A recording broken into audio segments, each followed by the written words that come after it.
Hey everybody, I'm Dr. David Atwood from Marin Peak Physio. And I'm Adrian Carvalho from Marin Peak Physio. And we are going to kick off a mini-series today going over some of our low back favorite exercises, some do's, some don'ts. So let's jump into it.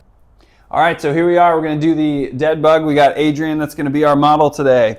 All right, so Adrian, first thing I'm going to have you do, can you bring both of your arms up and forward? And I want you to bend your knees up to 90 degrees. Now, one of the most important things that we see here, and one of the don'ts, is when people let their knees come up towards their chest. What that's going to do is that's going to flatten out your back for you. It's going to make it easier to do the exercise. We don't like easy, we like correct. So when we're doing this, we want these knees to be nice and vertical here with the ground. All right, so Adrian, what I want you to do now, you want you to engage your core muscle, all those abdominals, so that your back is pushing flat into the ground here. Yeah, perfect. You guys can see that. As soon as he starts to engage that, get a little bit of the shaking, right? Feel that? Yep. All right, perfect. So this is the starting point. This is the single most important part of any of this exercise, is if you don't maintain this position, if you don't maintain the low back, you're missing out on some of the best pieces of it.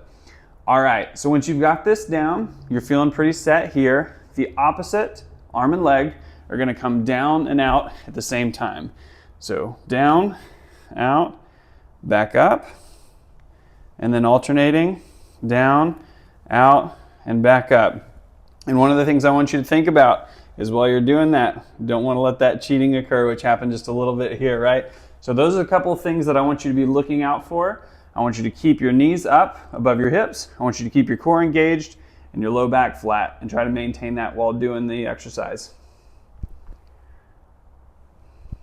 All right, so why these things are so important when we're doing this, why keeping this vertical here, why keeping your low back flat, is to make sure that we're getting optimal core engagement. Oftentimes when someone has had challenges with their low back is not as healthy as they'd like it to be, we start to lose the ability to engage these abdominal muscles as well as we'd like to. So the dead bug exercise is an excellent way to start to rebuild that core strength, rebuild that activation from your brain to your muscle, and start getting the low back healthy again.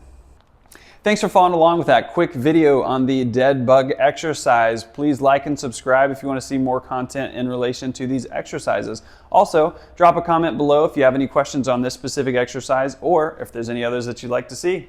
See you on the next episode.